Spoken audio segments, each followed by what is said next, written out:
Islam, Islam, Islam.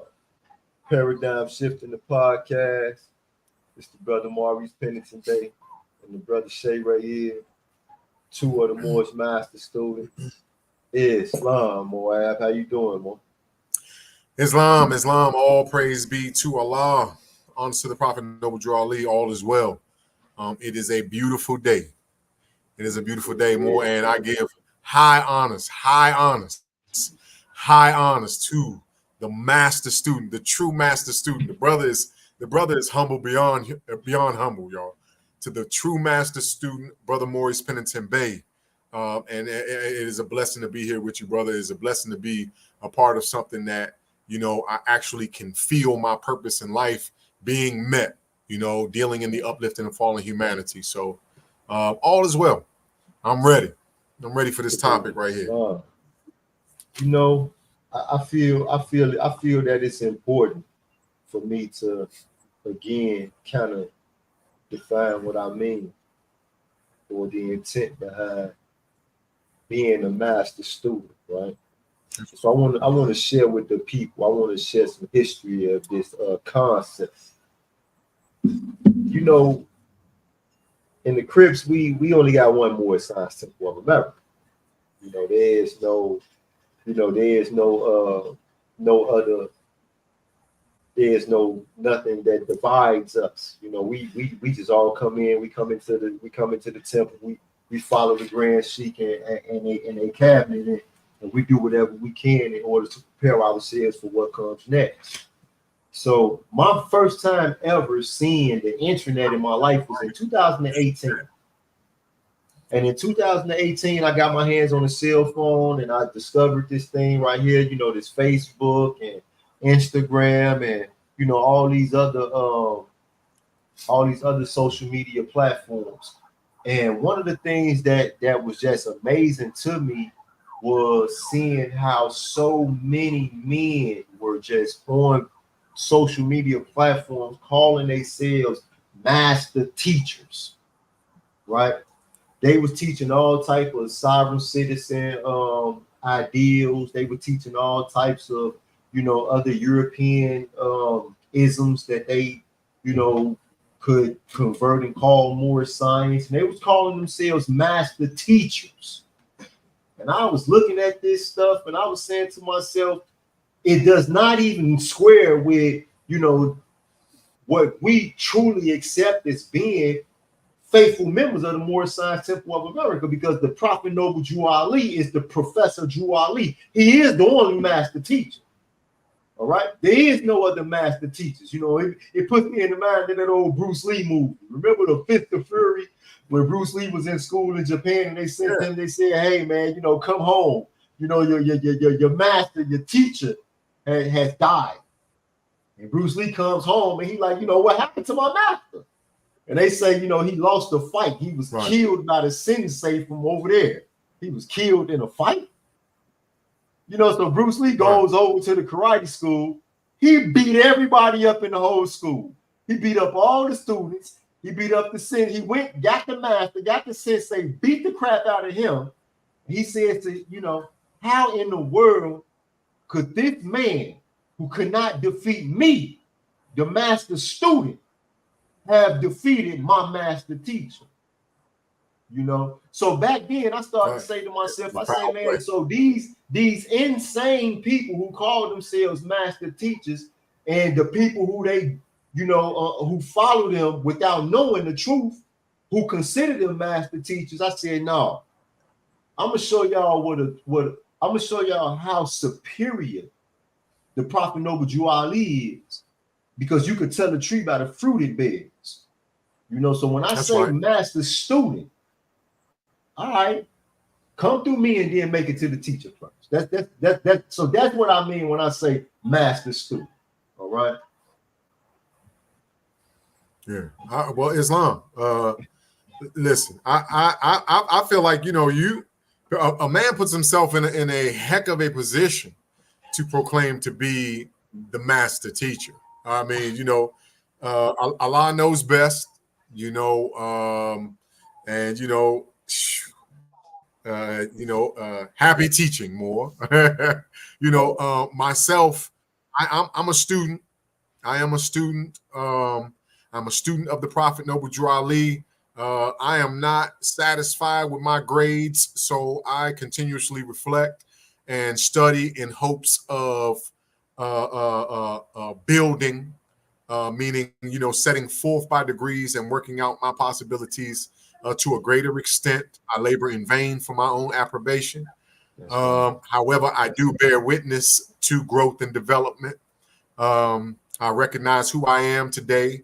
I reflect upon the character or linked to a certain mentality that I possessed before today, and I have reflected on what I added or what I did differently in my life to get me from point A to at least point B. And that was the Moorish science. And what I really appreciate about this, Pennington Bay, is, getting to the topic almost here, right?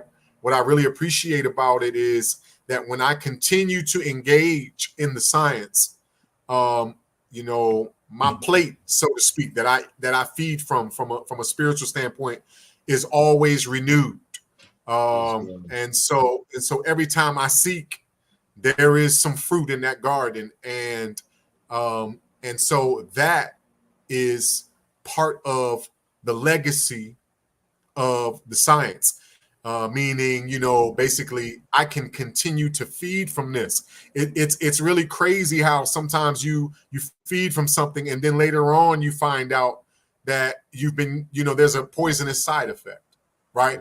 And you're like, man, it's baffling because you felt as though at one point you were being nurtured, and then come to find out, you've got side effects where if you don't cease and desist immediately, in some shape, form, or fashion, even if only symbolically, there's death. And with the Moorish science, when handled properly, because, even the best things in the hands of a fool may be turned to their destruction. But with the Moorish science, when humility is up front, of your words and deeds and your study habits and things, that when you already have it set in your mind to be a student. See, it's funny you bring this up. See, the student, Pennington Bay, as you know, the student is an initiate, a neophyte, a beginner. And the reason why someone could end up being a beginner is at all times is because each round goes higher and higher. There's another degree. There's another degree. There's another degree. And I personally don't feel as though I've reached a position where I can consider myself a master teacher. I do feel as though I have degrees of understanding that may be of value to those who are coming, along a path that I have trod before. That's about it, and my thing is to, express these things in my words and deeds and leave some footprints clearly cut. But in any case, we're speaking here about this legacy, and one of the legacies of the Moorish science is definitely humility. Islam. In Sunday school, we talked about this. The Holy Quran of the Moorish Science Temple of America says, teaching modesty, he shall not be ashamed. So my question to the Moors at Sunday school was, where's the benefit? Like, what is the benefit in being modest? Like, is it to say that, you always supposed to, play the cut, don't put yourself out front, don't exert yourself, and that's not what that means, so I used the analogy. I said, if I'm a boxer, how do I become, how do I perfect my craft? I perfect my craft in the ring. I have to get in the ring. I have to spar against the best sparring partners that I could find. Now, with that being the case, if I'm afraid to look bad, against a sparring partner, if I say, well, hey, I don't want to spar against this guy because he might beat me up, and then, other people will look and say, oh, well, he got beat up, he lost in the sparring match. Then what happens is I don't give my chance the opportunity. I don't give myself the chance to actually unfold, and that's right. We cannot be afraid, to fail, and therefore we don't give ourselves the chance to grow. Right. And that's where it's important. Like, we come into the fire, the uplifting the fall of humanity. When you pick up that type of charge, you stepping right into the fire. Because the Asiatic nations in this world are suffering from every single solitary issue that the human race could possibly suffer from. And you saying, well, hey, I want to be a part of tackling these issues. I want to be a part of solving these problems. Well, there's going to be some failures. And if we are afraid to fail, then we might not even try, which means that we are just giving up. No, we're not going to give up. So modesty is not to say, hey, I'm not going to try. I'm not going to put my best foot forward. I'm not going to give it my all. Modesty is to say that, hey, I might lose. I might fail. I might even look foolish to a public that is unstable and ungrateful. But I'm going to give it all I got. I'm going to do my best. That's right. And I'm going to learn from my mistakes as I go.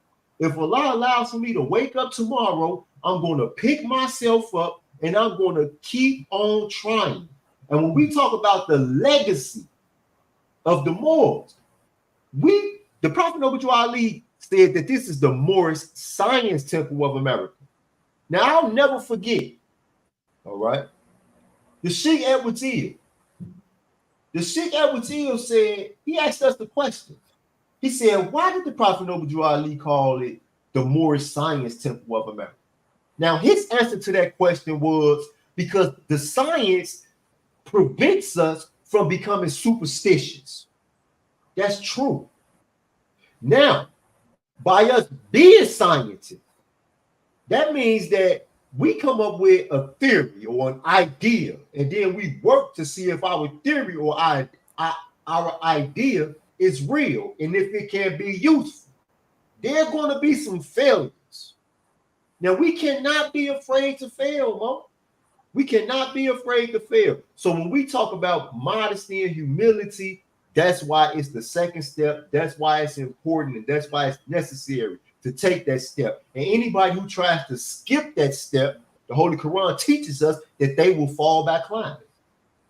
All right? Islam. So yes, it's very, very important. It's very important, Islam. Shalom, brother.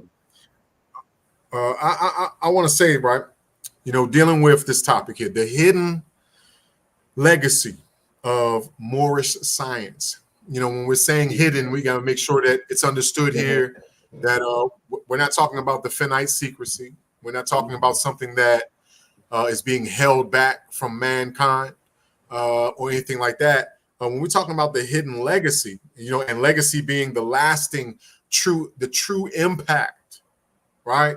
That which is being transmitted from the source. That's the legacy of the Moorish. The Moorish science is these words, Moorish science, represent are but symbolic, all right, of a pathway, all right, through which a saving power is reaching the people in this new era of time now. Okay, it is a pathway. And the reason why we have to put hidden in front of this isn't because the pathway is held back for because Allah plays favorites or something like that. It's hidden because we're speaking about people's willingness to even investigate. It's hidden because people don't have a willingness to inquire.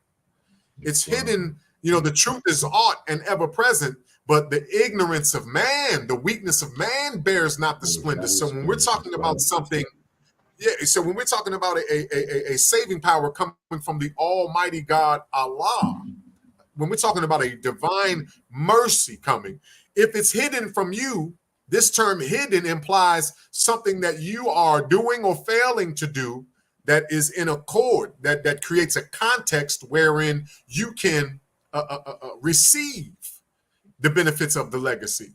Okay, so it's again, we're dealing with a hidden legacy because there are those who refuse to obey the laws of man, which is study. You're not being about that business. If you are not inquiring into, investigating, researching, examining, analyzing, and doing these things for the sake of gaining a knowledge of things knowable. The truth is that thing that's truly knowable. All right. And man must be what he knows. So if these aren't the things that you're investigating, and you must be what you know, then what are you being? Who are you representing? Okay. And the beauty of the legacy of the Moorish science, the beauty of the legacy of that saving power in this new era of time now, coming specifically through this structured institution. The beauty of that is an awakening, a spiritual awakening, an ability to bear witness to truths about yourself, and in doing so, an ability to truly be yourself.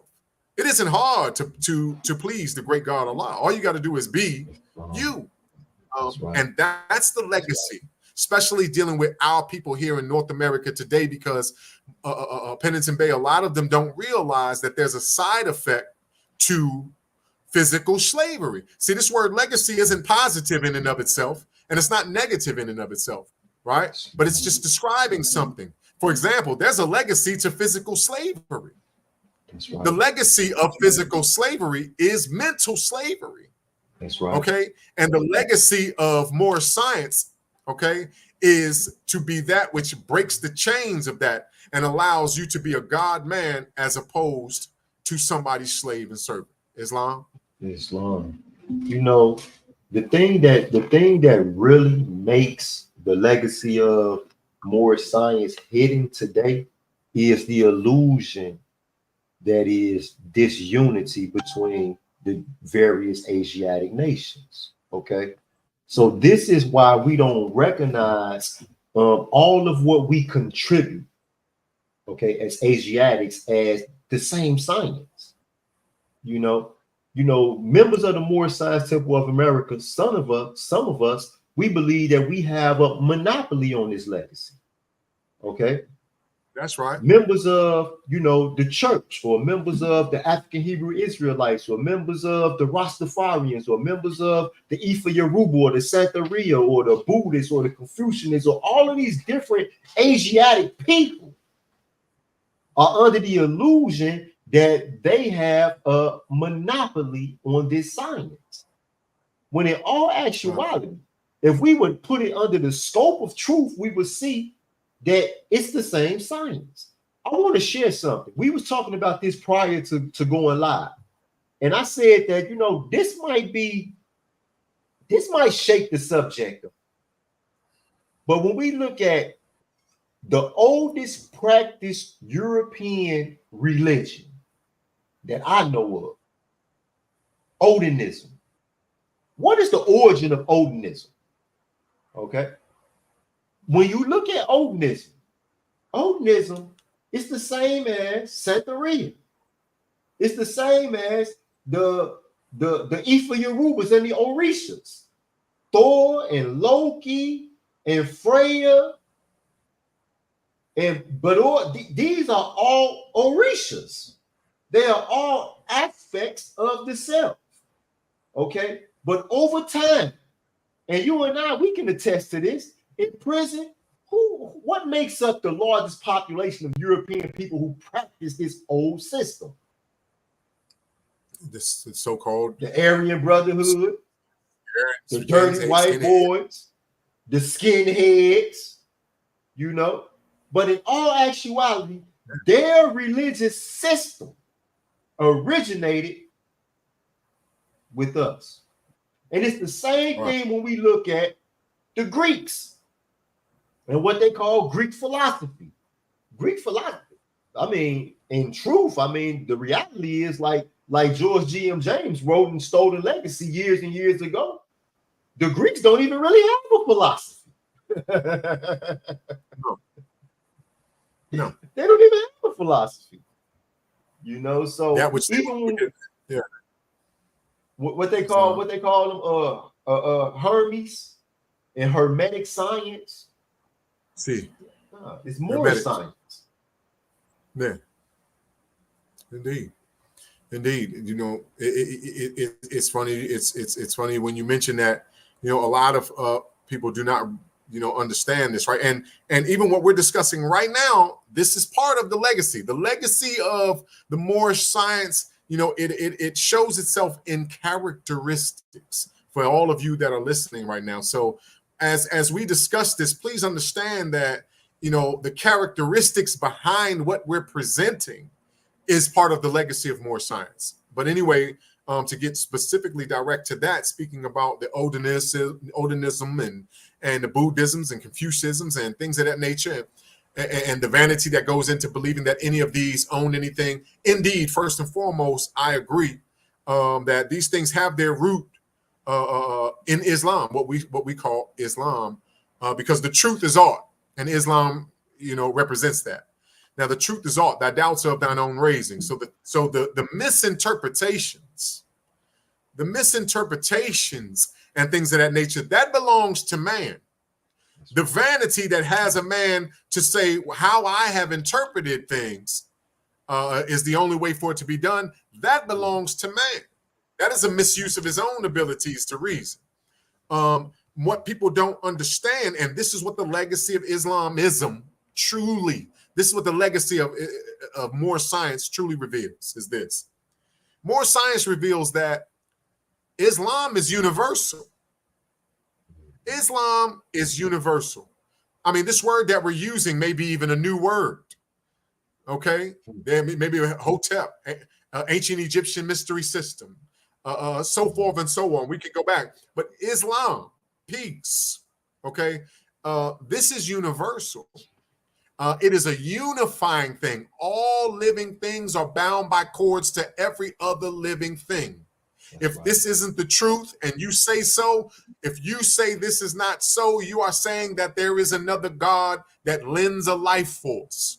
Islam. All right. So be very careful. See, Islam has simple truths. The legacy of the Moorish science is to reveal the simplicity, right? And that's the beauty of truth. That's the most charming thing about truth, the simplicity of it. All living things are bound by cords to every other living thing. Okay, and so where we have disunity is in the misinterpretations and in a failure to realize that we are ever growing and ever unfolding individuals. All right, and that we need to constantly reflect in order to make sure that our findings, things we say we understand and believe, and things of that nature, which dictate our behaviors, we have to continue to reflect to make sure that we're ever evolving these things in order to remain harmonious, okay, with the truth. And when you believe that what you have is all there is, okay, to the extent where you are Xing out others and demonizing others and things of that nature for what seems to be different, you're not getting to the root of things. You're not getting to the root of things. Penitent Bay, a lot of times people think that what they can see is all that we were put here to gain. And it couldn't be farther from the truth. Islam reveals, that which doesn't even appear, right. And so, when we're dealing with the legacy again, the legacy of Moorish science is an awakening within oneself that they might even seek, a way of establishing peace and harmony amongst themselves and the people of the entire world. Islam. Okay, so I remember growing up in the Moorish Science Temple of America as a young person to this science, right? And back then, that's when Raul Nefer was like writing books, about Medu Neter and teaching, the ancient Cometian theologies. And we studied then, Medu Neter Volume 1, Volume 2. And in Medu Neter Volume 1, he broke down, how the Pulp Neteru, or the Tree of Life, had its origin in ancient Kemet, and how these different, this diagram that is, the image that we see when we see the Tree of Life, even in the Kabbalic science, and it has these 10 right. spheres, and, at the, above the Tree of Life, there is, the zero sphere, which represents I mean, or where consciousness is only conscious of being consciousness. But it's the origin of awareness. All right. So now, he breaks this down, and then how it then starts to go backwards from upwards to the bottom. Starting with the omnipresence of the God that is in man, which we identify as Asar, until we get down to the actual 10th sphere, which is called Jeb, or the physical bodies, or the plane of things made manifest. Okay, so now one of the misinterpretations by individuals who do not practice the Commission belief system, like Wallace D. Fudge, who wrote what they call the Egyptian Book of the Dead, and say that our ancestors were polytheists, and that they actually worshipped all of these various netters, and that they identified these netters as various gods. Well, for one, our ancestors didn't have a word. They didn't even try to say what they meant when they thought God. There was no word.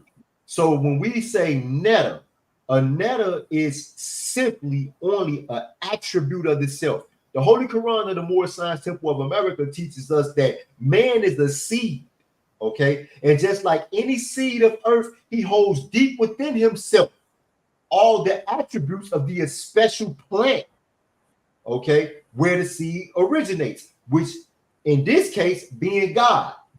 So now what our ancestors did was they broke the self down into various categories, and they gave character to these character traits so that they could study their character and better understand themselves.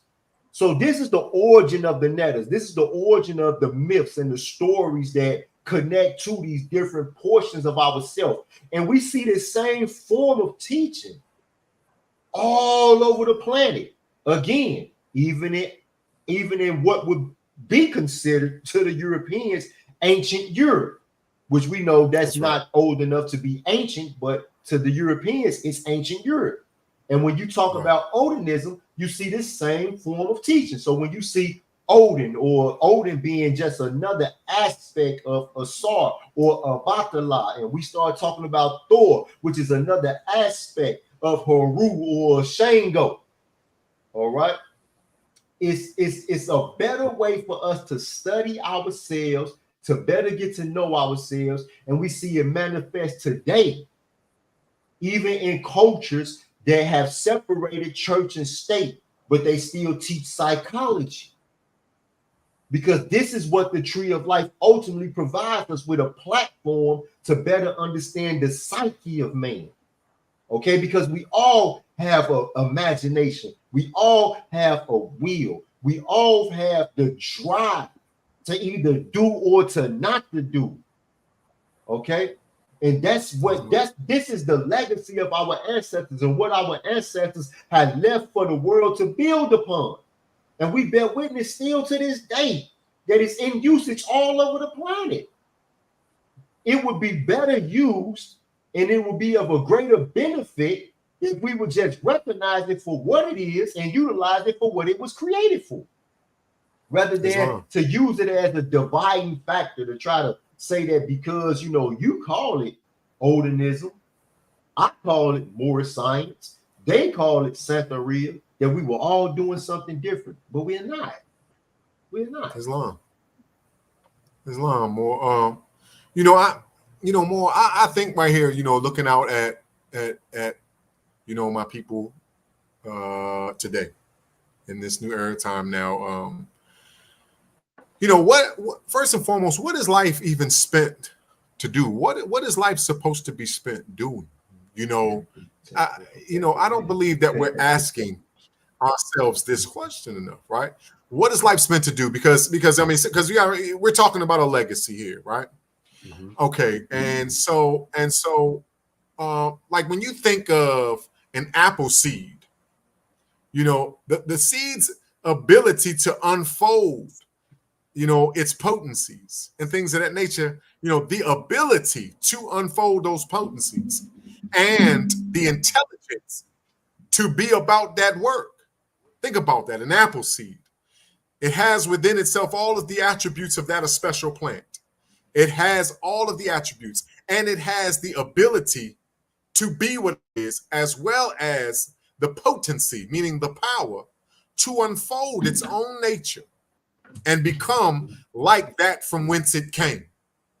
When we're talking about the legacy of the Moorish science, one of the legacy is an awakening. The Moorish science, when handled, when delved into, it causes a stirring, quickening, and awakening at the soul level. It causes man, from a spiritual standpoint, to place his hands on empowering forces, which will allow man, woman, child to actually unfold the attributes within themselves so that they can come to be like he from whence they came. This is the legacy ultimately of the Moorish science. We have people, and this is why and why Moorish science? Well, why can't I just go grab a book on Buddhism then? And why can't I just go grab a book on Confucianism? You know what I mean? There's already a Bible. There's already a Holy Quran of Mecca. True, but the best things in the hands of a fool may be turned to their destruction. If you have a fool, all right, Islam, if you have a man or a woman driving somewhere it takes 5 minutes to get to and they've already been lost 5 hours, somebody might label them a fool. And then somebody else might come along and say, give them a map so that they can get to their destination. And everybody feels like the fool has now been given what it takes. But what they don't understand is now what you have is a fool with a map. Okay, what you have to do first is cure the fool, because a fool with a map, it might put mayonnaise on the map and eat it. You know, so we have to understand that the best things in the hands of a fool may be turned to their destruction. And I say that because there's a lot of people out there that feel like they have their hands on the perfect tools, right? But a lot of times it's the hands of the perfect fool. And so what the part of the legacy of Moorish science is to cure the fool part, so that what you even get your hands on can be of use to you. The legacy of Moorish science is to create the God man, the God woman, as opposed to those who find a value in being pimps and hoes, niggas and bitches, killers, destroyers, haters, slanderers, people subject to all types of lusts and lewdness, murder, mayhem, theft, and everything that harms. The legacy of the Moorish science is to awaken that power in you, that you might refrain from the callings of the low. Everybody has a sense of right or wrong, but no one's stopping to consider how come when the wrong thing calls me, I lose the tug of war when it's all my willpower. What's stopping me? And how do I develop mental muscles? If I want my legs stronger, I might put some weight on the bar and do some squats. If I want my arms stronger, I might do some biceps or tricep routines with the dumbbell. If I want my chest, I might get on the weight bench. But no one knows, because man is not the body. It's not in the skin to think of, bones to reason. People don't know, how do I strengthen the mental muscles? The legacy of the Moorish Science Temple of America is to open up the doors of the gymnasium. That's what it does.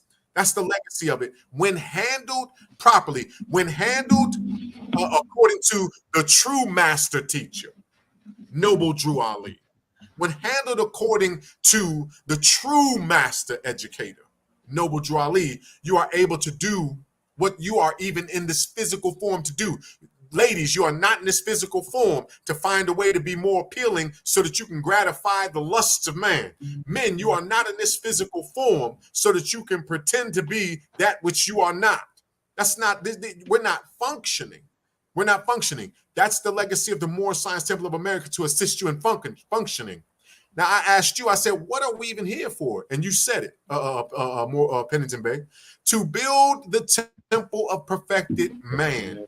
This is the legacy of the Moorish Science Temple of America. This is the legacy of the Moorish science. All right, will assist you in building that. obedience, modesty, gratitude, charity, temperance, prudence, justice, sincerity, diligence, benevolence, science, religion. These 12 things form a ladder that man might move towards and actually arrive at the pinnacle, the height of what life is truly to be spent to build.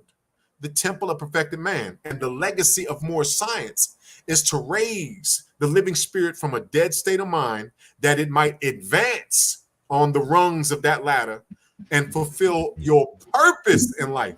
Allah doesn't care what kind of car you ended up driving. He doesn't care about the money in your pocket if you don't know how to use it properly.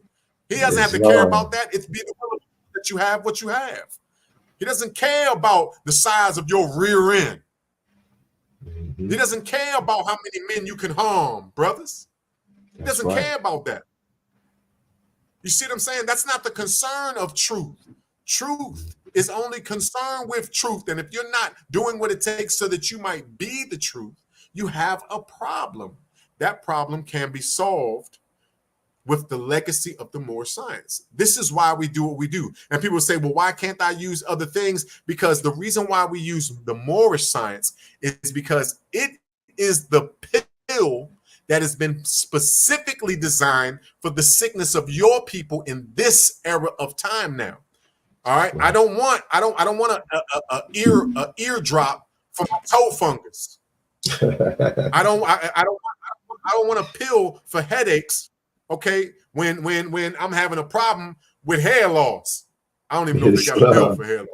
But they probably do. But here's the kicker. I'm also not going to say that these other things are not forms of medicine. I'm not going to say that they won't assist you in some shape, form, or fashion. Right. So we're not saying that more science. Here we're not. This isn't hypocrisy here. We're not saying this is the only way. What I'm saying is this is the particular medicine you take when you answer the question of what's your nationality with the word black, Afro-American, Negro, colored, Nubian brother. This is the pill that you use for that. Islam.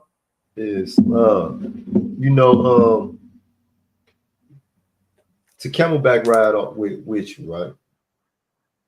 So, as leaders in the Moorish Science Temple of America, the Prophet Abu Ali, he in chapter 48 of the Holy Quran of the Moorish Science Temple of America, he spoke about the charters that he had to issue. Okay. And on the charter, it says that the individual who has received the charter, is granted the authority and the power to confer the degrees of the charter. Where one of those degrees is the pyramid. And the pyramid symbolizes eternity. So when we look at the pyramid, we see a structure that has thus far defied time and nature. All right. Right now, we see all of the hurricanes that have been sweeping through the world and just destroying structures all over the world. But I have never personally heard of a hurricane that has lifted a pyramid up and tore it up yet. All right. So with that being the case, thus far, the pyramids have defied time and nature. And still, in the fact that it has defied time and nature, just looking at those two things, I don't see how they symbolize eternity. Okay. But when we look at the science, that allow for the people to build the pyramid, whereas now we see skyscrapers, beautiful skyscrapers. I tell people all the time, as much as I understand, pyramids and, how great that, they were when they were created, I don't want to live in one. That's just a brick tent. I like running water. I like air conditioner. When it's cold, I want to turn the heat on, and I love electricity. All right. So those pyramids back then are not superior to the skyscrapers and the dwellings that we have today. But we would not have the skyscrapers and the dwellings that we have today if we did not have those pyramids, and especially if we did not have the science that helped develop those pyramids. That science had been being developed by man ever since man first manifest on the plane of things made manifest. So when we talk about how do these things symbolize eternity, and we talk about legacy, okay, let's not look at the object. Let's look at the origin of the object. When we see one another as Moabites, Moorish Americans, remember the Prophet Noble Ali tells us that the Moorish Americans are the descendants of the ancient Moabites. Moabite means seed of the Father. We are children of God. So when we look at one another, we should see our source or our origin, which is God, in one another. That's what allows for us to love one another despite our flaws, our character defects. We still love one another. You know, you and I, before coming into the Moorish Science Temple of America, we done already did podcasts talking about our past. And not glorifying what we did in the streets, but actually looking at the way that we thought and did not think. But how Moorish science or the legacy left by our ancestors allowed for us to be transformed. How it allowed us to actually be what we are, which is the children of God, to manifest that spiritual identity right here while we live and not have to die, because that's not the legacy of Moorish science. That is something that has been given to our people that did not come from us. The Holy Quran said that man does not die. The Holy Quran teaches us that Allah never created heaven or hell for man. So we don't wait for us to die so that we can experience heaven. We work towards experiencing heaven right now. It's a state of mind. So these things right here came to us from our forefathers through our prophet. And right now, we see other people all over the world in various schools of thought with the same truth. With the same truth. The more you study, the more you realize that we have so much in common as a human race that for us to just only acknowledge our differences is foolishness and folly. It's just foolish. That's right. And Islam. Yeah. Islam. I want to talk about something. I think also, let me when you talk about something. Those pyramids. I wanted everybody to take a look at my virtual background. See that there are 4 pharaohs sitting behind me, 4 kings sitting in the same place. This symbolizes the knowledge of our ancestors to know that to solve the issues that man faces, it's going to take more than just one person or one group or one school of thought. That it's going to take a collective effort. It's going to take our collective effort to solve these problems. And that's one of the things that this particular image symbolizes. I just wanted to share that. Islam. I think, people have to understand that in order for us to act, in order for us to be who we truly are, we have to create a condition within ourselves where we can be who we truly are. We have to create the condition. Like, what I mean by that more is that most of my people, not some,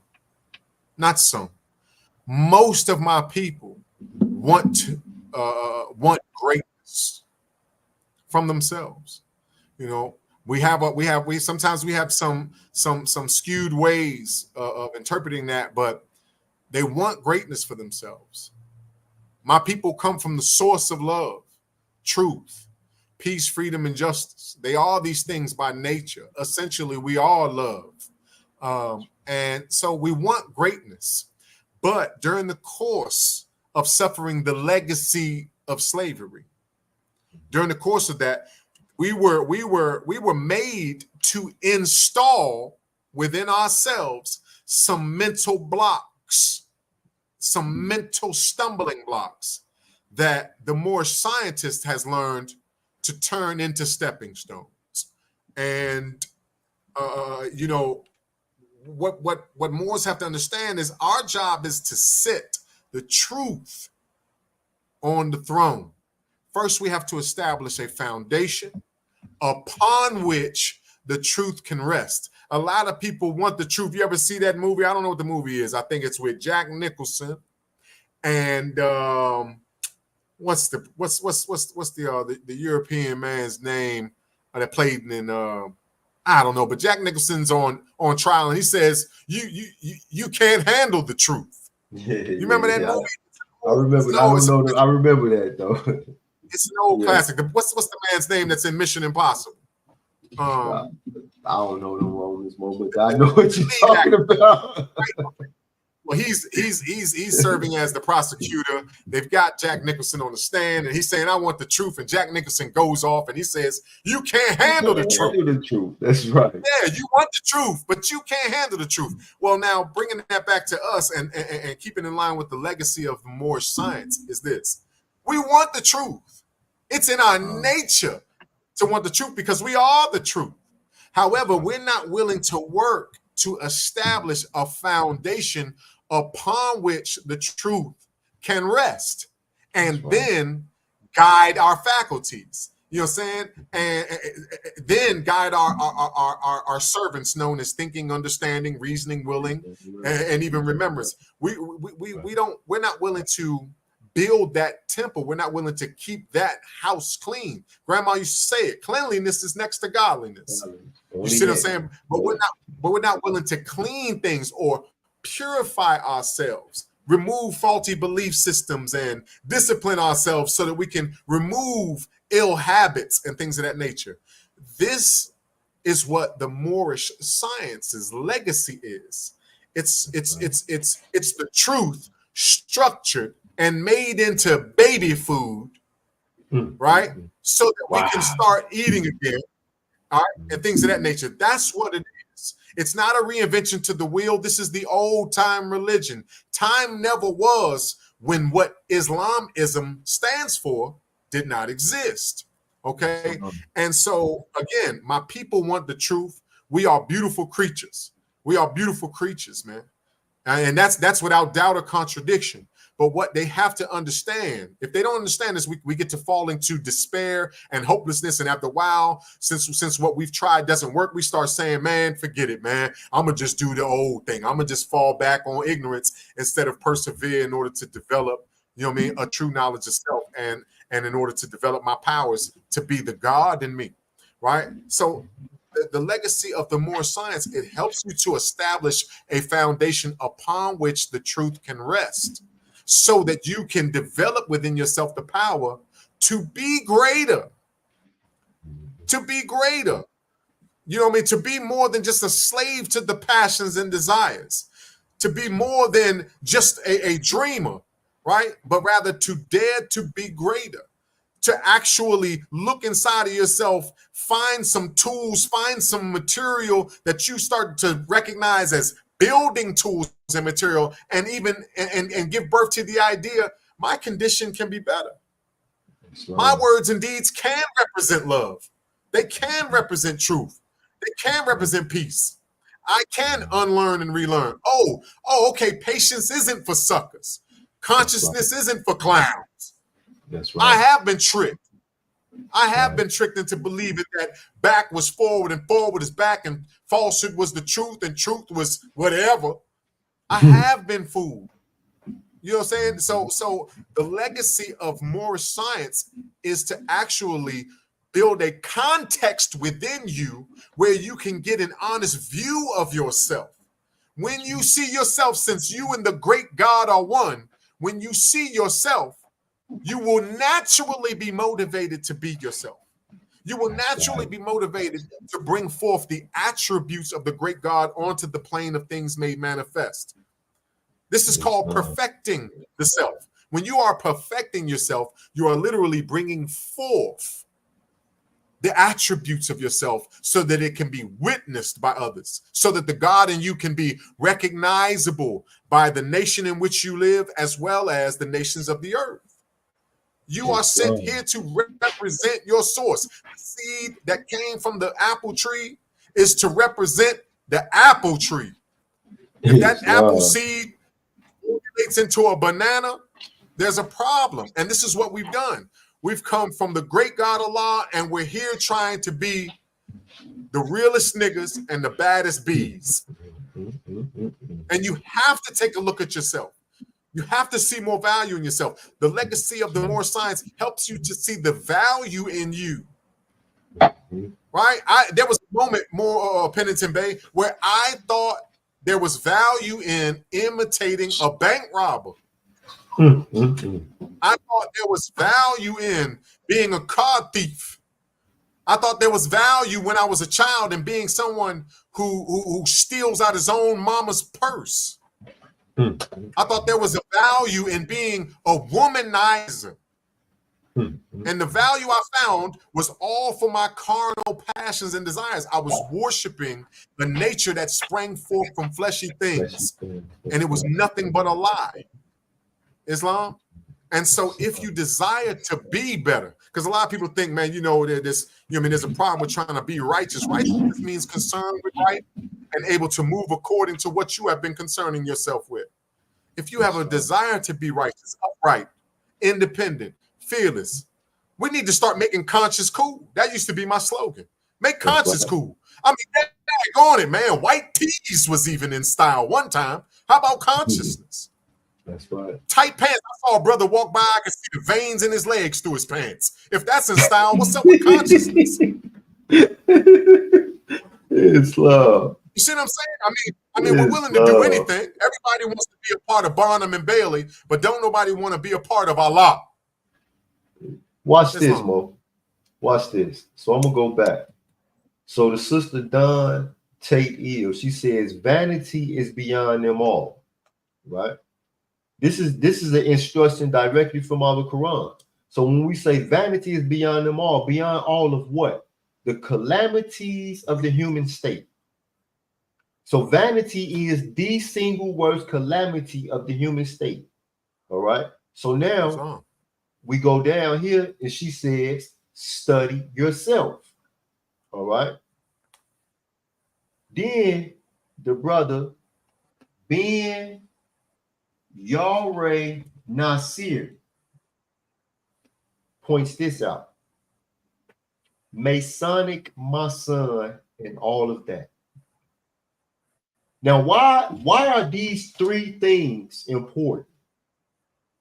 When we talk about the legacy of the Moors, a lot of people fixing to get ready to get mad at Maurice Pennington Bay. Okay. You better not make them mad. I don't give a freak about them getting mad. Get mad and do something. I mean, get mad and do the right thing. All right? Since the Prophet Noble Ali left the scene, there has not been a single solitary Moorish American Muslim accused of doing the right thing by people who count sins. So get mad and do the right thing. I don't give a freak about you getting mad. People have been mad at me before and they ain't killed me yet. All right. A lot of people think that the Moorish Science Temple of America is some sort of pseudo-Masonic lodge or some sort of pseudo-Masonic group. Okay? When you talk about true Masonry and the institution that is the Masons today, you're not talking about the same thing. Okay? This tassel that hangs from my feds, it symbolizes an infinite amount of degrees that there is to be taught in the Moorish Science Temple of America. It's not saying that, well, how many strings on this tassel is how many strings or how many degrees that we teach here. No. Every gesture is a world to be mastered. So masonry, true masonry, is a degree that we teach, but we not Masons, y'all.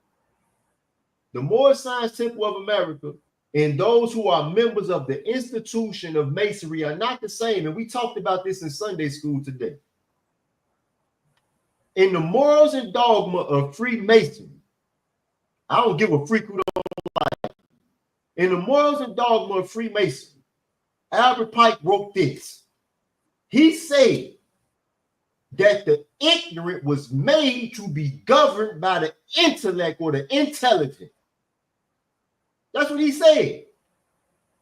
So now, by him saying that, and by Masons believing that, and by Masons standing on that, can't possibly be Moorish American, not members of the Moorish Science Temple of America, when the Holy Quran of the Moorish Science Temple of America says this. Had he endowed thee with wisdom, had he enlightened thy mind with the knowledge of truth, communicated to the ignorant for their instruction, communicated to the wise for thine own improvement. So the intelligent ones, the ones who know, the enlightened ones, it is their duty to communicate their enlightenment to the ignorant for their instruction. And then to be in the company of the wise for their own improvement. All right? So now that right there separates us from that.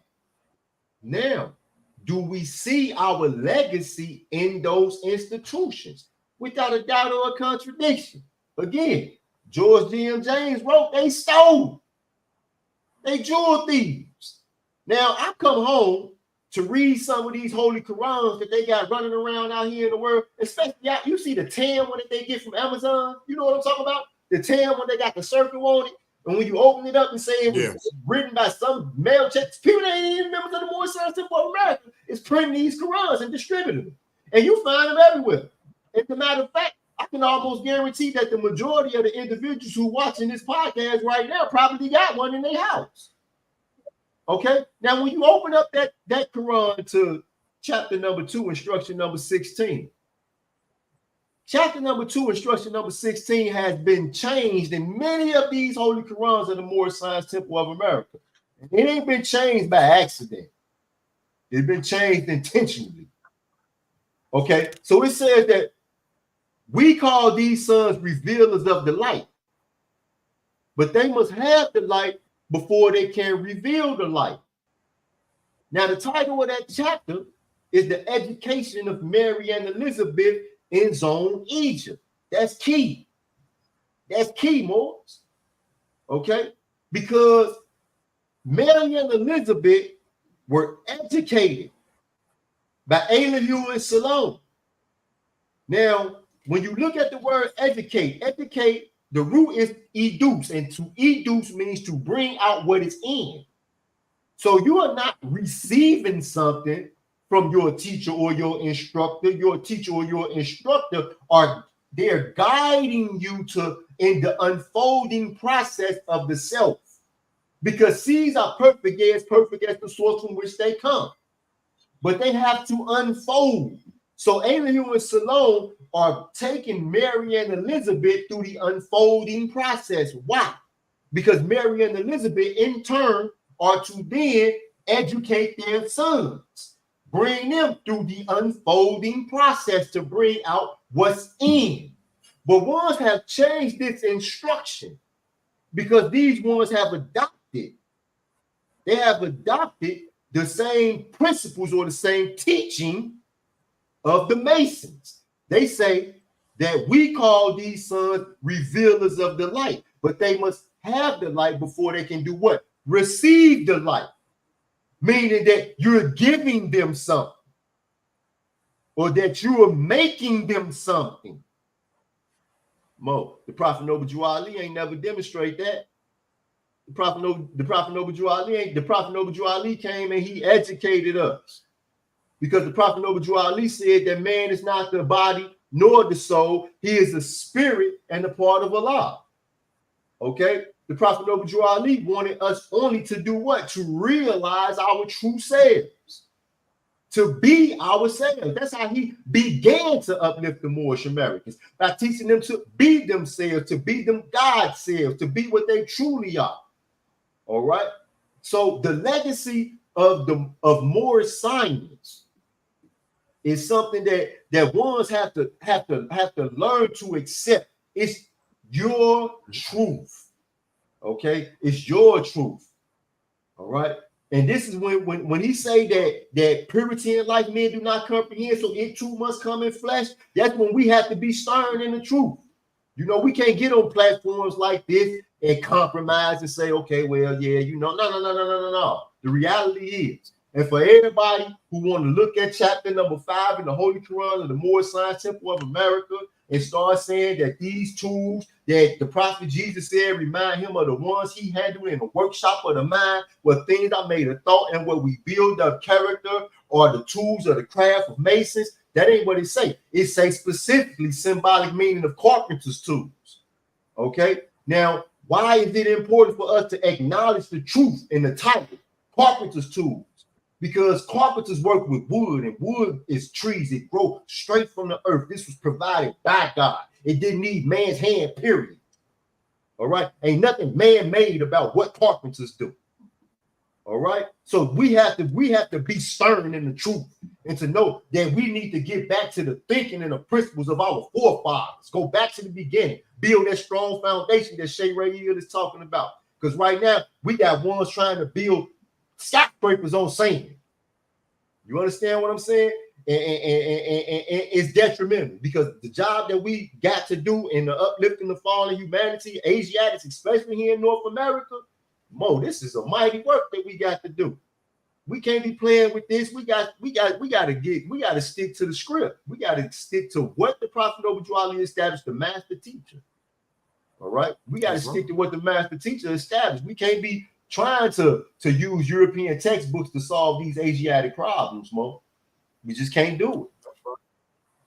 That's right. It's not really it isn't in the nature of, you know, slaves holders to actually give to those who were known as slaves what it would take for the slave to free themselves. And it wasn't in the nature of slave holders to develop a legacy, all right, that would have institutions erected that, should we participate in them alone, we would be able to free ourselves from the institutions of slavery either. You know, we had to learn from a master teacher that if man would save himself, he must look within. The Savior's name is self. But we needed a master teacher and guide for these things, and specifically a master teacher and guide to guide us towards a saving power that, again, was set for our conditions. You know, we're in a unique position. Our problem literally comes from, and people have heard this over and over and over again, our problem has come from a lack of knowledge of who we truly are. And the reason why this saying has been harped on so much is because,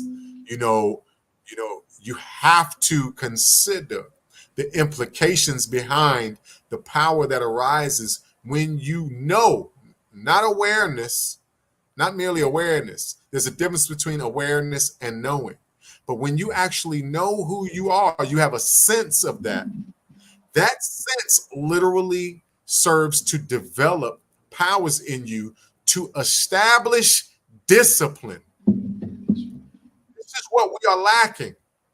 We are aware of so many things. We know how to say all the right things. We dress up on all the right holy days. And we know how to do a really good amount of faking. I've seen actors out here that will make Denzel Washington look like he should have never even been. Right? But the problem is, the reason why, there's so much, hatred for those outside of ourselves, so to speak, is because that acting develops the seed of hatred within. When you're acting like something other than you are neglecting yourself. And it doesn't feel good. Neglect doesn't feel good coming from a loved one, and it doesn't feel good coming from yourself. That's right. And since we fail to realize this, Penitent Bay, a lot of these things what we're talking about here, a lot of things that we're asking Moors to be, like when we're saying themselves, a lot of these attributes, love, truth, peace, freedom, and justice.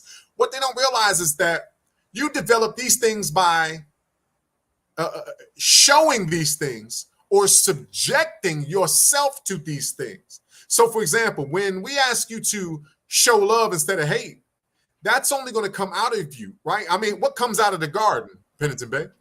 What you plant in the garden. What you plant, that's right. So, Islam. So, if you would be able to show love, you need to be educated on how to plant love in your own garden first, so that the fruits of that can be, of use to others. So in other words, my people don't know how to love themselves. They just use the word love and usually attach it to emotions and other fleeting things.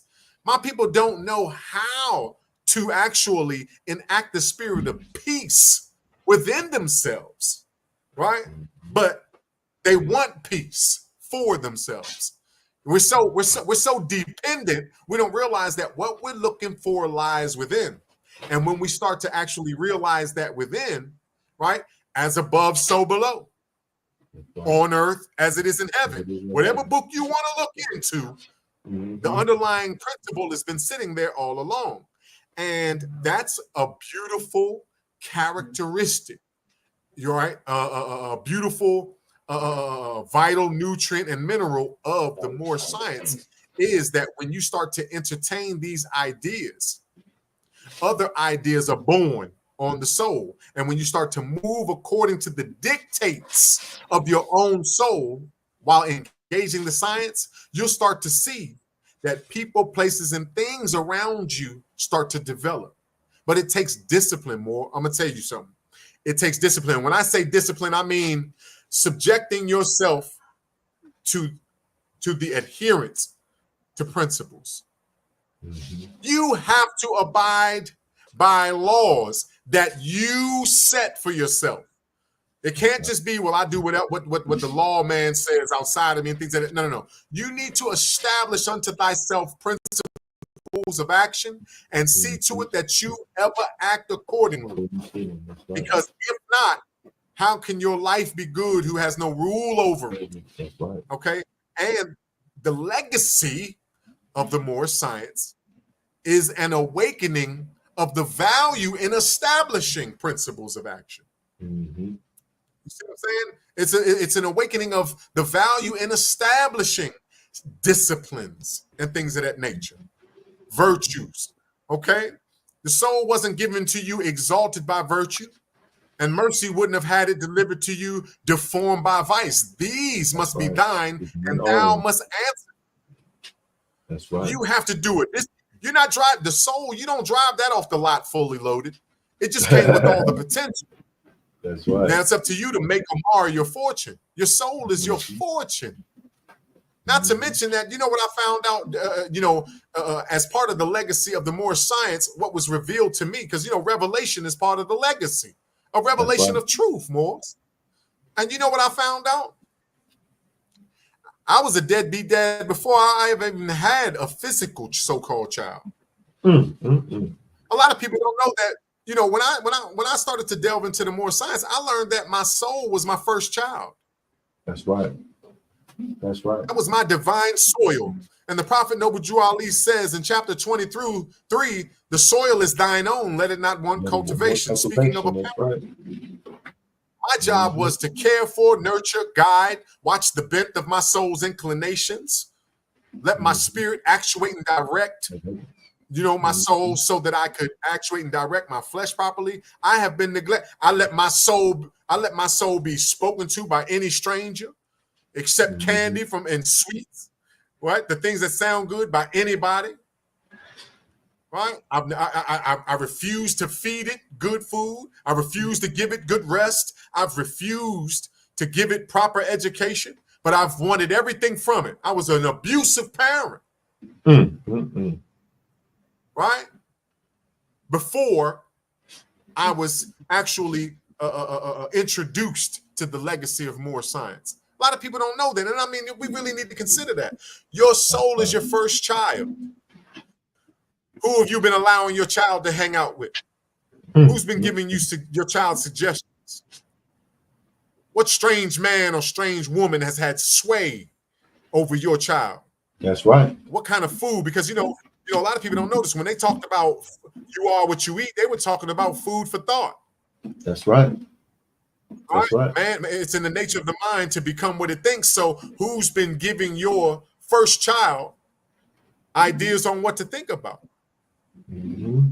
You know, so again, you know, and the magic isn't in me being able to maybe come up with a concept like that to speak on, right? That's not the magic. The magic is this, Pennington Bay.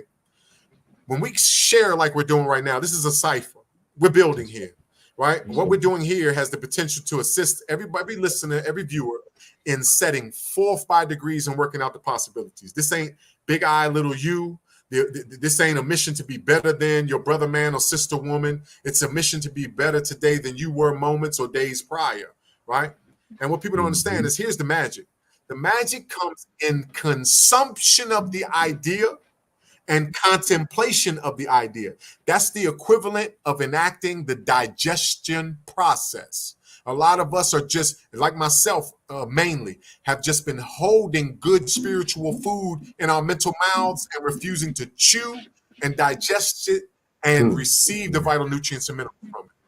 This is the legacy of the Moorish science, an ability to acquire and assimilate knowledge and information. You know how many intelligent dummies I've known? I saw one in the mirror for decades. Decades. Because I'm telling you, man, I could say so many different words, but I'll tell you something, Pennington Bay, it was a humbling experience because one of the first things that the more science started making me do, right, is it started making me question what I even meant by what I said. That's right. And I didn't have a true clue. My religion is Islamism. I didn't have a true clue what religion was, though. What is religion? Mm-hmm. You know, the truth. The truth is what I am. Yeah, indeed. But I didn't have a true clue, or I hadn't contemplated what the truth is, at least to the highest of my ability. Oh, reflection is the business of man, but I hadn't a true clue what the power of reflection's benefits were. So, in other words, I was a fine collector of fine information, but I didn't know how to digest it. This is not intellectualism.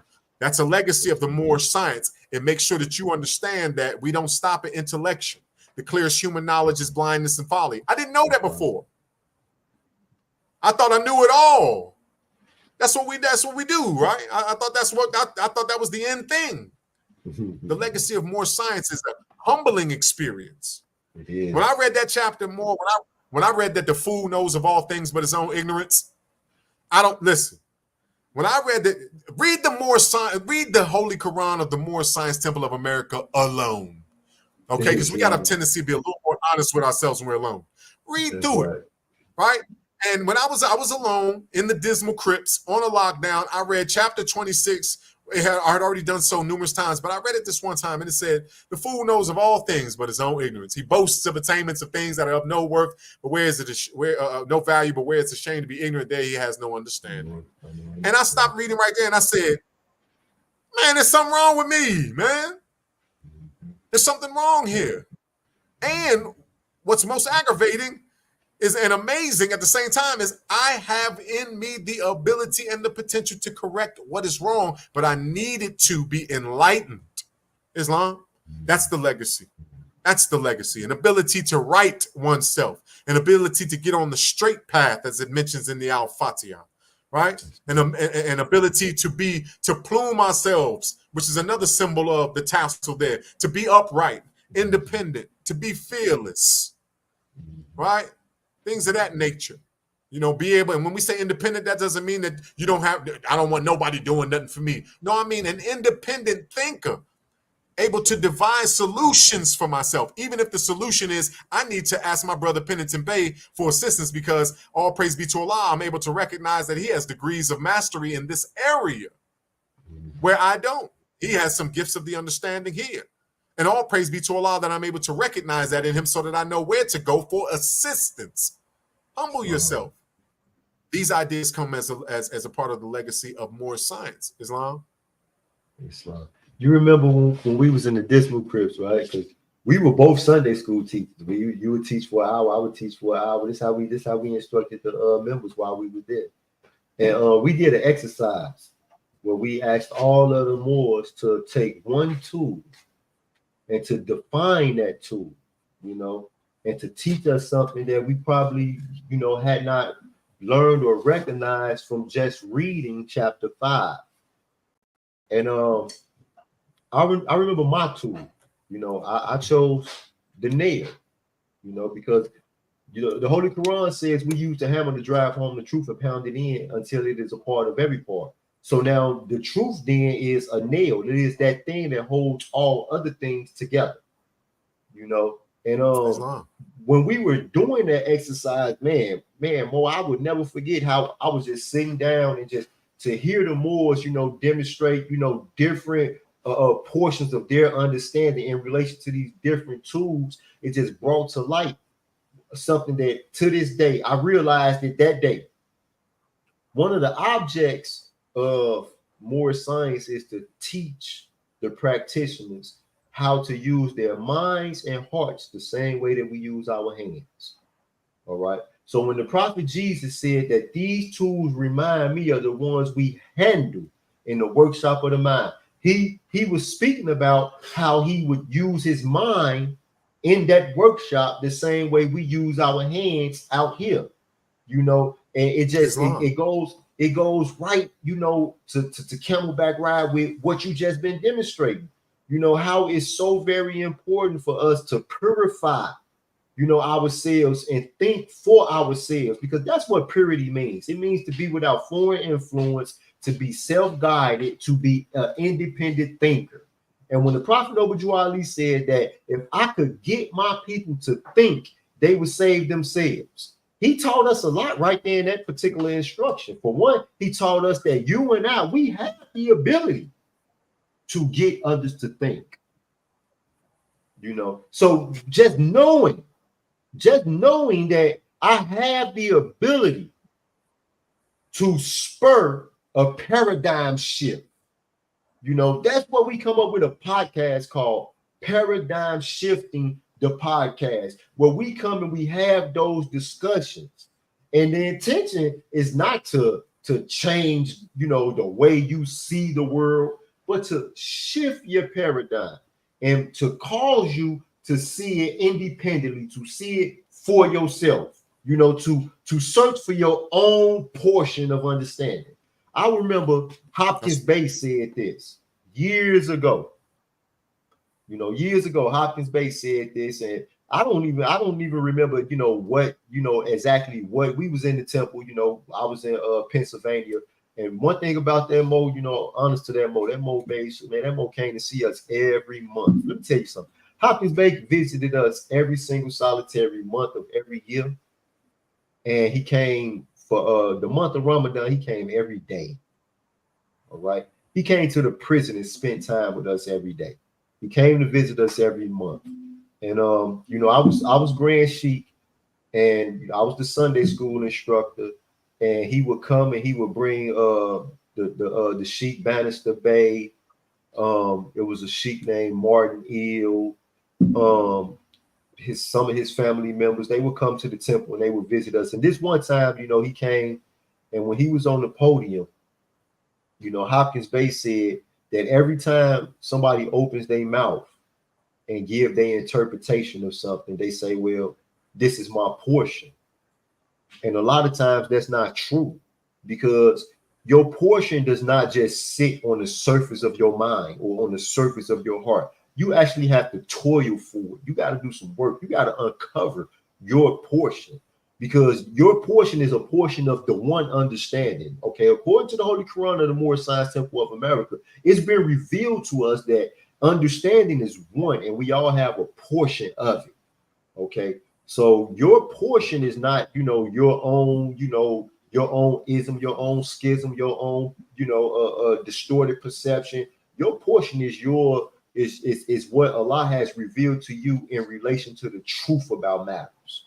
You know, and when he said that, that's what happened. Like how you said, it make you think, it make you re-examine your opinions, it make you re-examine your theories, it make you re-examine your own, you know, paradigm. It makes you take a look at things and say, hey, you know what? I don't wanna just see things and appear to be right. I need to be correct. I want to know the truth. And I think that's what helps. That's what helped make me become a master student. That's right. That's what made me become one who is prepared to change his mind, because the wise man That's doubteth right. often and change of his mind. you know and one thing about studying, I can't tell you how many times I have discovered that my opinion was wrong, and I'm all right with that. Moors, in Sunday school today, one of the sisters, Diamond Slay Eel. Diamond Slay Eel, we was talking about citizenship, and we were talking about some of the rights of citizenship. And she pointed out that one of the rights of citizenship is actually the right to run for office, right? So that got us into the conversation of Republican forms of government. And in the Republican form of government, because the United States of America guarantees a Republican form of government, which is also a part of the Moorish legacy. All right. So when we say, Will, what does it truly mean to have a Republican form of government? Now, you can read all types of things. Everybody has, a different opinion, because the Republicans and the Democrats, or the partisan divides that exist within our nation now, has, Democrats have their philosophy, Republicans have their philosophy, progressives have their philosophy. But when we go back to the original root of what is a Republican form of government, and we have three branches of government. We got the executive branch, we got the legislative branch, and we got the judicial branch. Okay, so the legislative branch, according to a Republican form of government, should be constituted or comprised of people who have a background in law. The executive branch, or the should be comprised of people who have a background in actually executing ideas or running businesses, enforcing laws.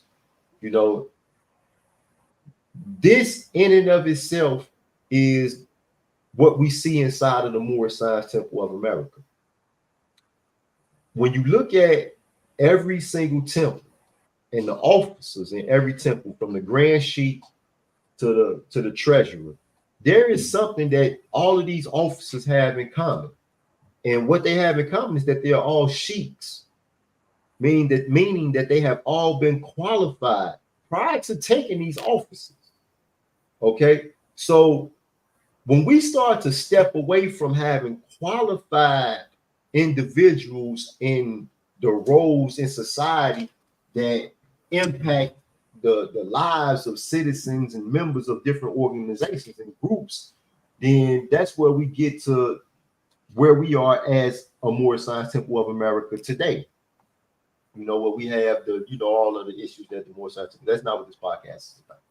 Okay, but part of the legacy of the Moorish Science Temple of America, when we go back into the past and we look at our ancient ancestors, we'll see that the leaders and heads of states, the kings and the queens, were also spiritual leaders. All right. They were also spiritual leaders. They were guided by divine law. That's right. And that in and of itself is one of the single most important aspects. When the Prophet Noble Ali said that we need to go back to the thinking and principles of our ancient forefathers, that's what we need to get back to. Mothers and fathers and husbands and wives and leaders of people in general need to be led and guided by God. So. Islam. What you talking about more? Just to camelback. The legacy of the Moorish science is true education. These issues, for example, such as the positions in government and some of the characters that we're seeing coming out of the so-called government, those put into positions to assist others in governing themselves. What we're seeing is problems. Okay, And every problem is a demand for a solution. And part of the legacy of the Moorish science is how to develop yourself in a manner where you can be a solution, to the problems or the things that plague your people. Starting with your own character. Because charity, so to speak, charity. Education is a form of charity, the mercies of Allah, and this charity is supposed to start at home. So first things first is self-education.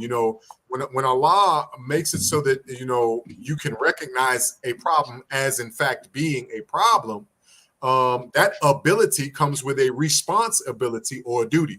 The reason why you can see the issues is because you are being called to assist in the solution. And it doesn't mean that you play the hero. This isn't what we do in the Moorish Science Temple of America. What it means is that you get active in the ways that your soul dictates you to be active, and the end will be right. So again, when we're dealing with the issues of, certain positions in government and things of that nature, it is a matter of educating oneself in what it means to be a governor. The L's and Bays are executives and lawmakers as well as governors by nature. This is what we do. And so, the Moorish Science Temple serves to educate, just as you brought up earlier about the educe, or, bringing out that which lies within, as well as another one, Latin, more ancient Moorish Latin term, educare, which also similarly means to bring out that which lies within. So to every problem that we face, the solution is an aspect of ourselves being brought to manifest. And so these issues are, what do you call it? Opportunities to show ourselves. We get opportunities to do these things. This is why the prophet said, we can make a moral fortune with every moment. And I wanted to say something. I was inspired a little bit a couple minutes ago, also when you were speaking, to take write down a thought about the legacy of the Moorish Science Temple of America, among many others. Among many other characteristics, rather, of the legacy of the Moorish science. It is, an awakening of the ability to recognize your foe. A lot of my people don't realize that you are being attacked. Let's lay this on the table here, make it really plain. We've been being attacked.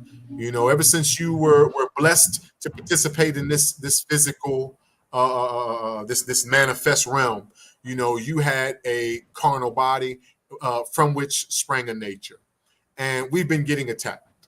All right, and one of the characteristic traits of the legacy of Moorish science is to assist man in identifying who the foe is that's been attacking you. Okay. Also, Islam, who the foe is and how to identify it. It took a lot for me to understand that my number one foe was self. It took a lot for me to understand that, because the European, the pale skin European is my number one foe. The police were my number one foe. That judge was my number one foe. That girl was my number one foe. That guy was my number one foe. I found, my eyes are positioned to look outside of myself. So I figured that's where I'll find everything I need and everything that I can blame. And in doing so, it put me in a position of weakness. Knowing that your foe is within yourself is an empowering thing, because now, we're in a realm where I actually can fight a good fight. I know where I'm taking punches from. A lot of us have been taking punches all our life. And we want to fight the good fight, but it's like fighting, your arms are tied behind your back and your eyes are blindfolded. So the Moorish science, part of the legacy of Moorish science, is to alert you to the fact that a foe exists, how to identify the foe, and then point you in the direction of that foe. That's inward, right? Another part of the legacy is, to alert you to what your foe is after.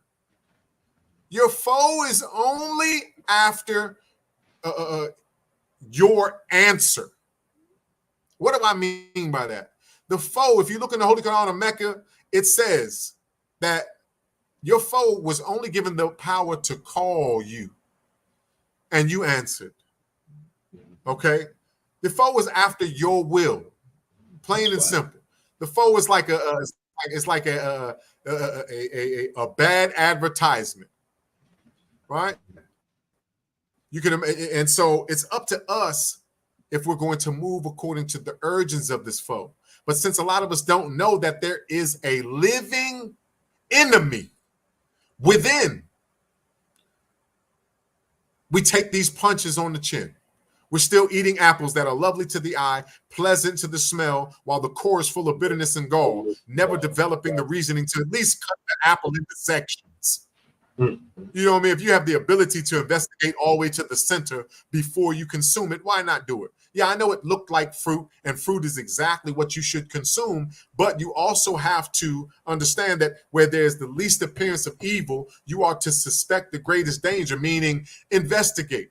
Never take what's seen for being what's seen, because that which is seen is merely a reflex just appearing while the ethers vibrate, so and so. These things that I'm mentioning to you now, okay, these things which are part of the philosophy in connection with the Moorish science, which is part of our legacy, because philosophy is but a tool that man uses in order to extract his attention from the things that change and advance to a knowledge of the things that change not.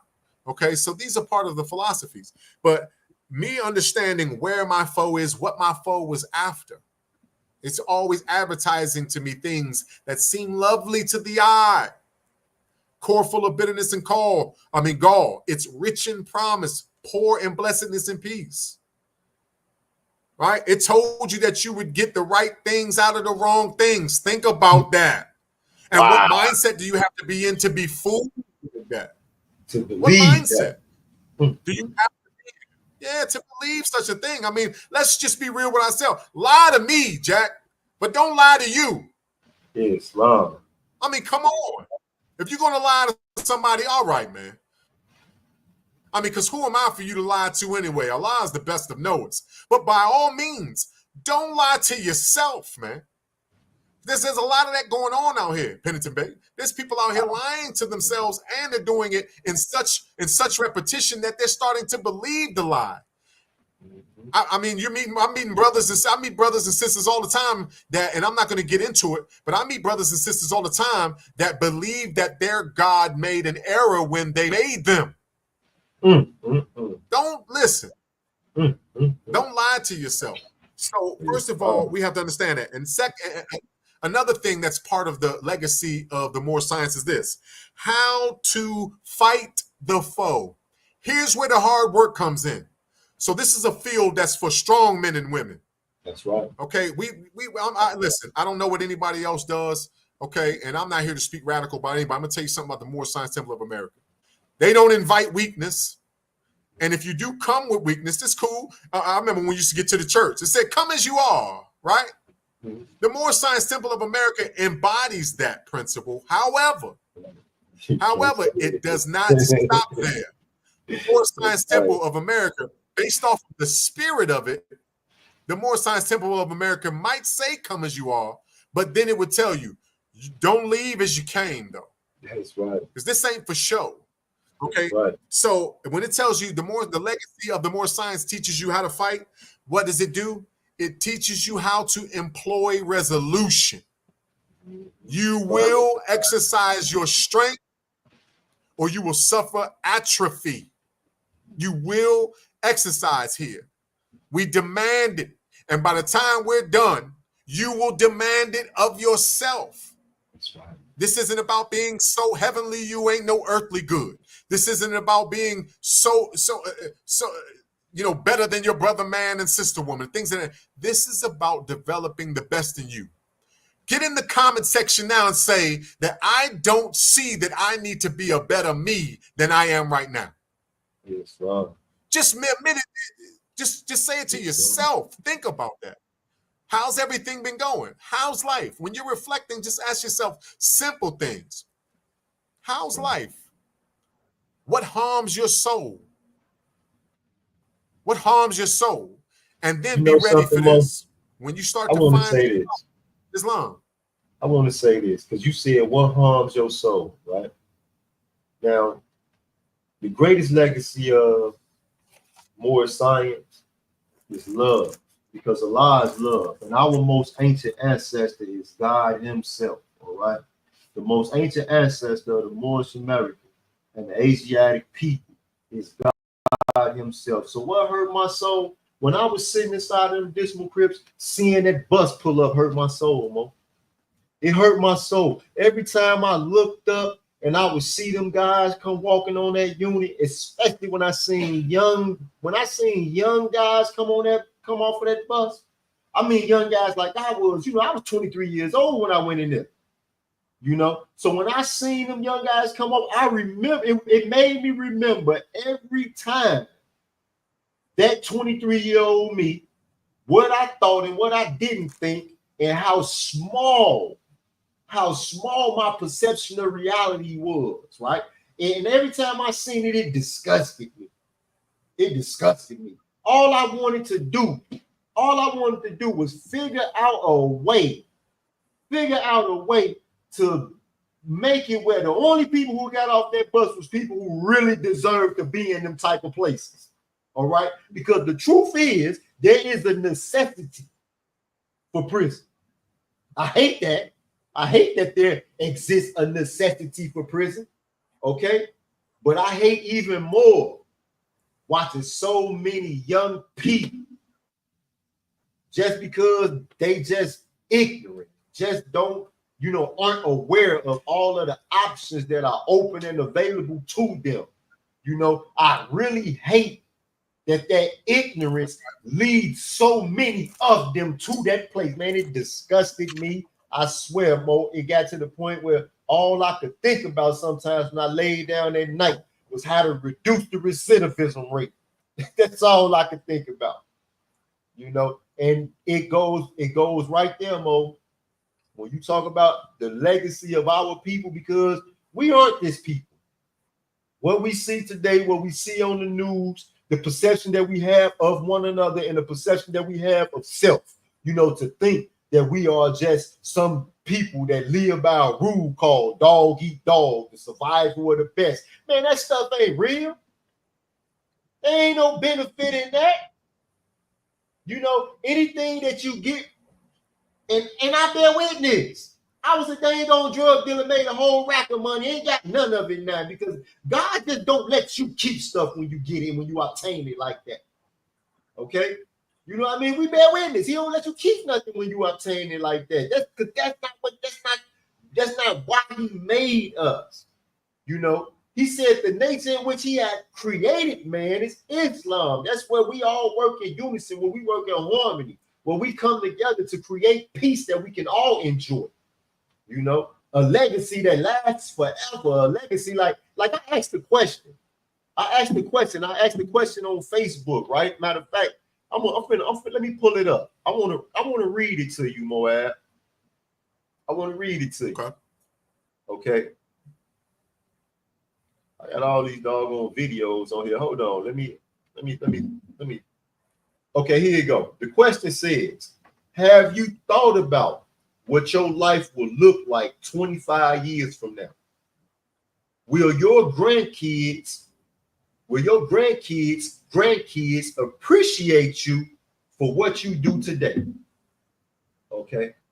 So now, one thing about our ancient ancestors, and when we look at science, when we just look at something like astronomy, and we look at the way that the zodiac science came about, just the knowledge that, time rotates and time happens the way that it does.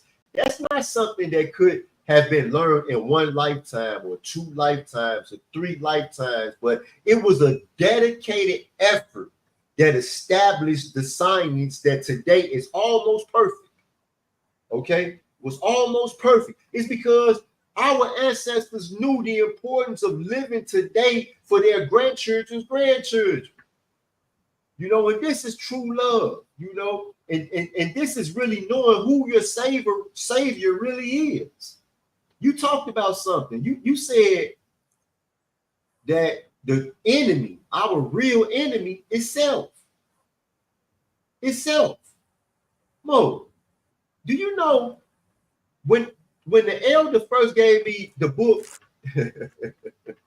I gotta laugh. The elder gave me the book by Amos Wilson, Black on Black Violence.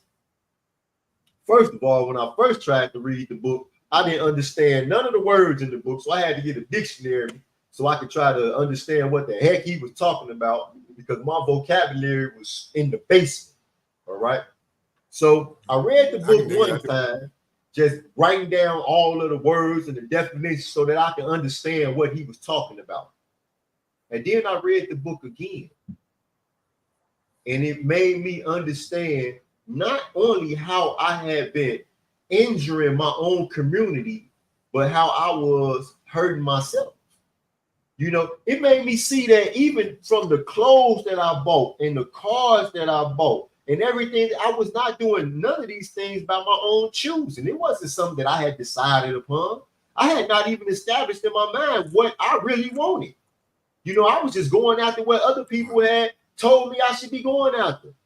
You know, I was just spending my money that I was risking my life for. Now, mind you, I'm risking my life for this money. I'm risking my life. I'm risking my freedom. I'm risking the lives of my family and my loved ones and the freedom of my family and my loved ones for this money. And then I'm taking this money in and trading it for something that I really don't even want. You know? So when the elder made me read that, man, I felt like crap, Mo. I felt like crap, but I made a vow to myself. I said, I'm going to sit down and I'm going to make up my own mind. And I'm going to establish for myself what I want my future to look like. For myself. Okay? I'm not going to let nobody else, you know, put a bit between my teeth and whip me into moving in some direction that I don't choose for myself. I'm not going to be anyone's beast of burden. I'm not going to be driven by somebody else. I'm going to move in a direction dictated by my own soul, by my own spirit. You know? So I just wanted to say that, more. I just feel like I had to get that out. Islam. Oh, yeah, hold on, Mo. Islam. We've been talking for an hour you gotta say it. And 42 minutes. Y'all got to see it. We've been talking for an hour and 42 minutes. 36 seconds. And I ain't said it yet. Like, subscribe, share. We need y'all to do that. You know, help Paradigm Shifting the podcast reach as many people as possible. So like it, subscribe to it, share. You know, yeah, hit the like button. Matter of fact, if you're on Facebook, don't hit the like button. We need hearts. Somebody, and listen, we need all the hearts we can get. Islam. What you were saying, Mo? I was gonna say, you know, and also while these people are listening, you know, bring somebody that you feel like can use something. You know, this isn't hate teachings. We're not here teaching you to hate somebody based off of the color of the clay that spirit is wrapped in. We're not teaching you to hate somebody because they may have a different religious belief, a different practice. Listen, you know, and right now, I mean, specific, you know, love, truth, peace, freedom, and justice is for every living thing, right? But specifically at this moment, you know, just to throw this out there to the Asiatic nation, at the least, okay, you have to understand that these are teachings that are for all of those who love Jesus. In the Moorish Science Temple of America, from a fundamental standpoint, one of the things the Prophet Noble Drew Ali reveals to us is that the name Jesus means justice. So let's just put it in these terms. If you have a love, if you have an adoration in your heart, truly for what justice is, at least enough to start developing a greater idea of what that is, then every Sunday evening, be here, be in those comments. If you disagree, be here, be in those comments, because a true build has to be able to sustain disagreement. This is how men and women build. You know what I just did? I just put the link in the comments. Click on the link, hop on the Yeah. stage. Listen, Yeah, one this isn't thing about about it, hatred. This ain't we have courage enough for the truth. yeah. If you got, like I said, different skin tone, different height, weight, I don't care if you're male, female, child, adult, what your religion is, any of these things. You know, this right here is about growth and development and about recognizing that you have in you the ability to facilitate your growth and development. You do not have to sit back and wait for some type of illusion to drop out of the sky. This is not what it is, okay? So if you believe that your condition can be better, if you hear anything here that harmonizes with your soul, bring someone you care about that they might hear some things as well. This is a collective, right? It takes I mean, those of the nation to build up the nation. So, you know, we need this type of participation. We don't have any problem with sitting around people on average that will accept the less of us. But when it comes time for us to surround ourselves with people that expect the best out of us, you know, sometimes we shy away from it. Okay. This ain't that. This is something for the people, especially for those who believe that their conditions can be better, right? Especially for those who would like to represent themselves as who they truly are. You know, look who made you. Who made you? And when you answer that within yourself, then understand this: am I a representation of who made me? You will not find an apple wearing banana skin. Neither should you be of the higher self, constantly clothed in the lower self's characteristics. And if you are and feel like you cannot escape, well, it might be time to unlearn and relearn some things that will help you save yourself. I am not a savior. The master student, Brother Maurice Pennington Bay, is not here proclaiming to be a savior. The prophet Noble Drew Ali, in and of his own works, is not your savior, but he has brought you something that you can take and save yourself in this new era of time. Islam? I want to share something with the people. This is a project developed by the members of Missionary Post number 9. You know, I got that virtual background thing working, but this is the workbook for success. The journey begins now. Okay. This workbook is a program that we developed in order to help people who are recently released from prison to learn those things that will help them be successful out here in this world. You know, we dealing with unpacking the mental stressors that come from, you know, just spending time in prison and the things that, you know, led up to becoming incarcerated individuals, or the new term that they use now, justice impacted people. Okay. So we got to unpack that, because you cannot move forward if you weighed down by those stressors. We got to get rid of that type of stuff. Okay. And then we start to talk about learning to be an effective communicator, because one of the things that really hinder individuals from being able to move forward is not being able to go to potential employers and to sell themselves to those employers so that they can get an opportunity to make some money, because you got to work, you got to pay the bills. You know, unless you just got a whole bunch of money stored up, you got to wait, you know, and you got some money stored up, and you could come out here and, you know, build and create businesses for yourself. And then even when you do that, you know, if you want to employ people, you want those people to respect you. You want those people to respect your business. You want those people to approach doing the job that you employed them to do as if they were actually a part of that company. You know, so you have to be effective at communicating to them the importance of their labor. All right. You know, so we deal with that. We deal with, you know, setting and establishing smart goals, because if you don't have a plan, that's the one thing I sat down for 20 years watching men get out of prison and come right back to jail. And one of the major reasons that would lead them back to prison was going home without first establishing a plan, the principles of action. You know, everybody want to say, you know, I'm going to do this so I can go home and I can make some money. But who you going to hang out with? How are you going to spend your time? You know, what you going to do when the whole world accuses you of being the same?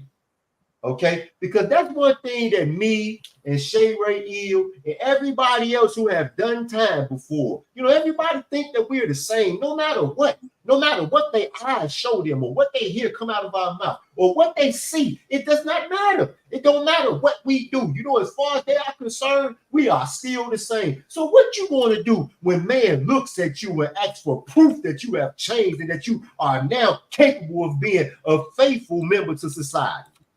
Or is it going to matter? Will you break under that type of pressure? So we deal with helping men and women both be able to navigate through all of these different stresses, these different challenges, and these different obstacles that stand between them and success. Okay.